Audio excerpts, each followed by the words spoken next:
You know, when you think of New York City, there are a few buildings that just pop into your head, right? And the Flatiron? Man, it's one of them. It's just so unique. It slices through the city grid like the front of some massive ship. It almost doesn't look real. But what's really fascinating are the stories hiding behind that famous face. We're talking groundbreaking engineering, some really bizarre design flaws, and get this, it might even be where a famous old-school American catchphrase was born. So, yeah, let's get into it. So, have you ever heard someone say 23 skidoo? It sounds like something out of an old black and white movie, right? It's basically a very old-fashioned way of saying scram or get out of here. Well, believe it or not, the most famous story about where that phrase comes from starts right at the bottom of the Flatiron Building. Okay, so check this out. This image captures a moment in time that was a huge deal in old New York. Because of the Flatiron's crazy triangular shape, it creates this perfect wind tunnel right at the street corner.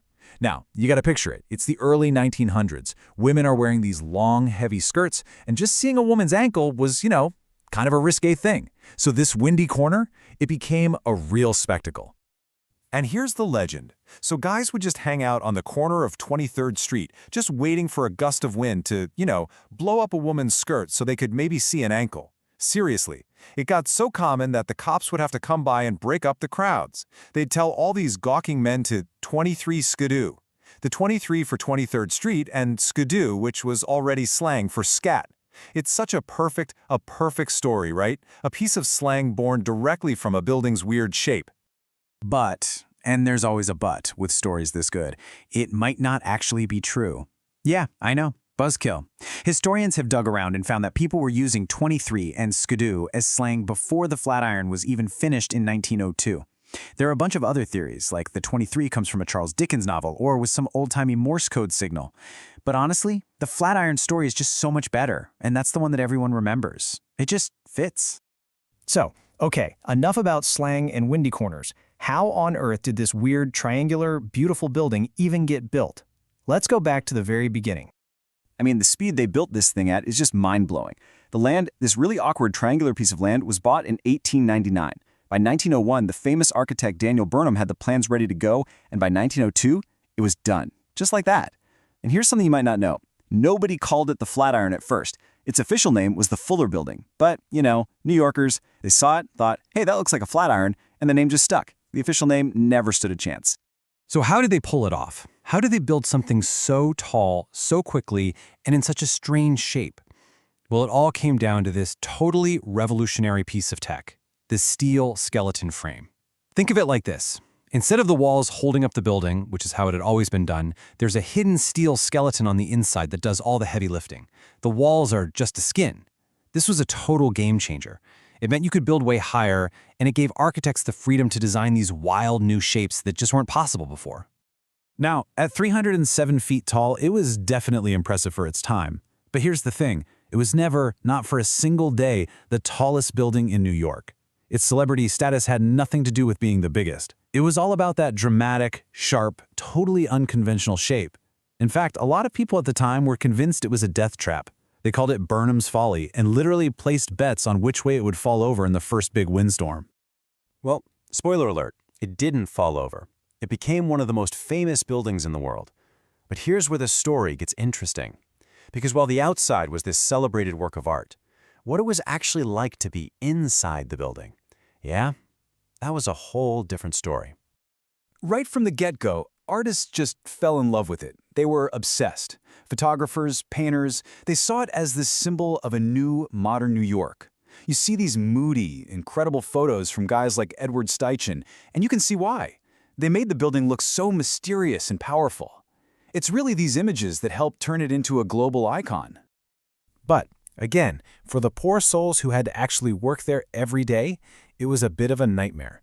Because of that sharp triangular shape, the inside was just a mess of weirdly shaped offices. People who worked there called it a rabbit warren, just a confusing maze of rooms. And the list of problems just keeps going. The offices were almost impossible to furnish. I mean, how do you put a desk in a room that comes to a sharp point? And then there was this teensy little oversight. The architects forgot to put in any bathrooms for women, at all. So they had to designate bathrooms on different floors as men's or women's on alternating days. Can you imagine? The elevators, which were supposed to be super high-tech, were slow, leaky, and for the entire building, there was only one staircase. Just one. So yeah, an absolute icon on the outside, but kind of a disaster on the inside. So for more than 100 years, the Flatiron just stood there, taking everything New York's weather could throw at it. But nothing lasts forever. And eventually, all that time, all that rain and snow and ice started to really damage its beautiful, but very fragile exterior. So the outside of the building is covered in this material called terracotta. It's basically a fancy baked clay, and it's why they could get all that beautiful ornate detail on the facade. But here's the problem. It's porous, like a sponge. So in a place like New York, where it freezes in the winter and thaws in the spring, water would seep into the terracotta, freeze, expand, and then thaw. And that happening over and over again, year after year. It was literally tearing the building's skin apart from the inside. There's actually a name for this process. It's called rust jacking. It's pretty gnarly. Here's how it works. Water finds its way through tiny cracks in the facade and gets to that steel skeleton we talked about. The steel starts to rust, and when steel rusts, it expands with a ton of force. So that expanding, rusting steel frame is basically acting like a car jack, pushing the terracotta skin outwards from behind until, crack, it just breaks. And it all came to a crisis point in 2018. An official inspection declared the facade unsafe, like pieces of this historic landmark could literally fall off and crash onto the sidewalk. That is a huge problem. And that's why, if you're in New York for a few years, you just saw it completely covered in scaffolding. It was a clear signal that something big had to be done to save this icon.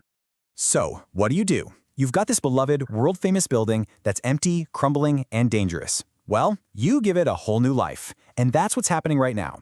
This is the Flatiron's next chapter, a complete top-to-bottom restoration and a total reinvention. And when I say this restoration is massive, I am not kidding. Just listen to these numbers. They had to replace over 2,000 individual terracotta pieces, and each one had to be custom-made by one of only 2 companies in the whole country that can even do it. They replaced more than 1,000 windows, and they resealed over 20,000 linear feet of cracks and joints to finally make it waterproof. It's just a mind-boggling amount of work. But what's maybe the most incredible part of this whole thing is that it's not just a repair job. They're completely changing what the building is. For its entire 120-year history, it was a place where people worked, an office building. Now, for the very first time, people are going to call the Flatiron Building home. It's being turned into 38 super exclusive, super luxurious private residences. So just how exclusive are we talking? Well, a 3-bedroom apartment starts at $11 million. That's the starting price. This is it. This is the building's final evolution, from a weird and quirky office building to literally one of the most expensive and prestigious places to live in all of New York City. So when you look at its journey, right, from this revolutionary symbol of the future, to a deeply flawed place to work, to a crumbling wreck, and now to these ultra-luxury homes, it's really an amazing story of survival and adaptation. And it really makes you think, doesn't it? What about the iconic buildings being built today? As our cities change, as the way we live and work changes, how are we going to adapt them so that they're still standing, still useful 100 years from now?